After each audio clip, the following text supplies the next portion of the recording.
केला बेचने वाली चुड़ैल। एक बार की बात है, जादूपुर नाम के गांव में करतब दिखाती एक औरत एक रेड्डी के लिए गांव में आती है। आइए आइए मेहरबान कदरदान, खाइए रोहना के ताजे ताजे केले। कभी खाए नहीं होंगे ऐसे केले।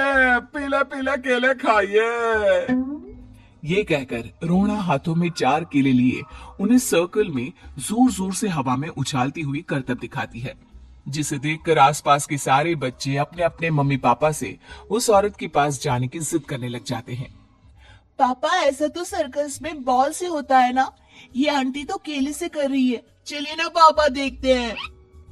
रोहना एक पतली सी तार पर चलती हुई केलों से करतब दिखाती है। आते जाते सभी लोग बाहर रुककर उसके करतब देखते हैं और वाह वाही करते नहीं थकते।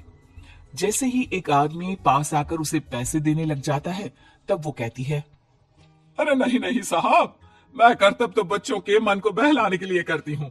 धंधा तो मेरा केले का है। पीछे देखो मेरी रेड्डी, जो भी मेरे केले खाएगा मेरी तरह चुस्त दुरुस्त और तंदुरुस्त हो जाएगा।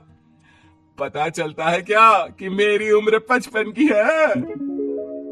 अरे पर ऐसे ठंड के मौसम में कोई केला क्यों खाएगा?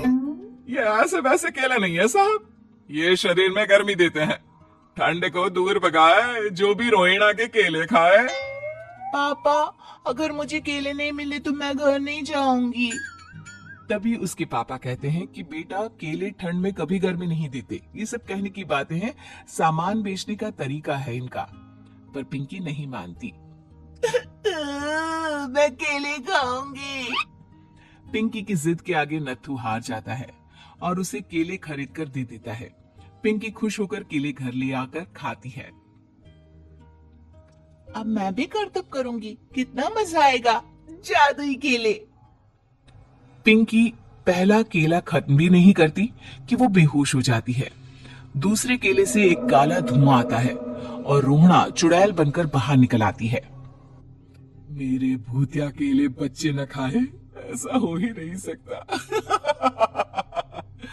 जादूपुर वालों, कब तक बचोगे? आ गई हूं मैं रोहना, जिसका कोई नहीं कर सकता सामना।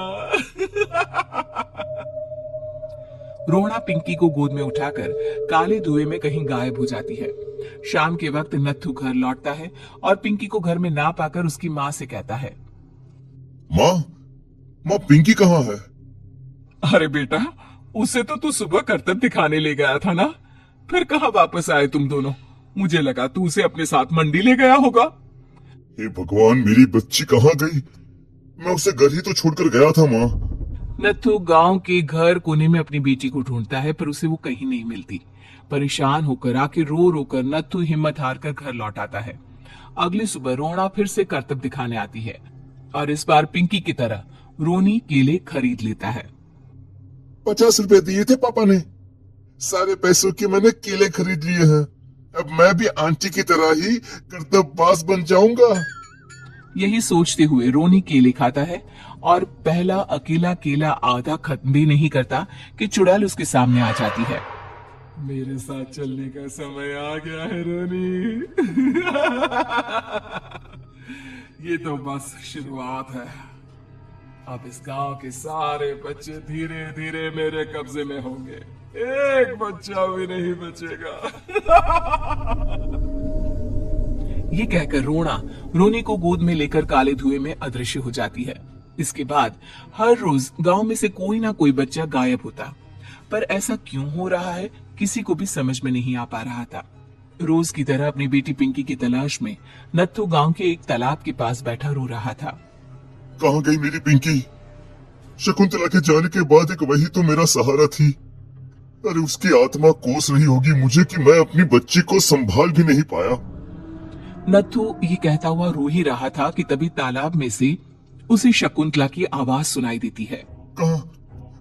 कहाँ थी तुम शकुंतला? हमारी बच्ची और सारे गायब हुए बच्चे रोहना के कब्जे में हैं। वो बच्चों को जो केले देती है उससे बच्चे बेहोश हो जाते हैं और उसके कब्जे में आ जाते हैं और वो उन्हें ले जाकर काली दुनिया में ले जाती है। पर वो ऐसा क्यों कर रही है? ये मैं नहीं जानती, पर उस दुनिया का रास्ता मैं आपको बता सकती हूँ। जहां ये नदी खत्म होती है वहां एक केले का पेड़ है, उसके नीचे एक दरवाजा है, वहीं से रास्ता जाता है उस दुनिया का। ये कहकर शकुंतला की आत्मा गायब हो जाती है।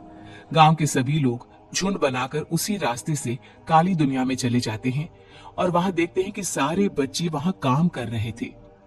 पापा मुझे ले चलो यहाँ से। पापा पापा। सभी बच्चे अपने मम्मी पापा से लिपट जाते हैं। तो तुम लोग यहां तक आ गए? क्यों हमारे बच्चों को पकड़ लिया तूने? तुझे शिकारी बनाना है तो ले, हम सब आ गए हैं, हमें खा ले।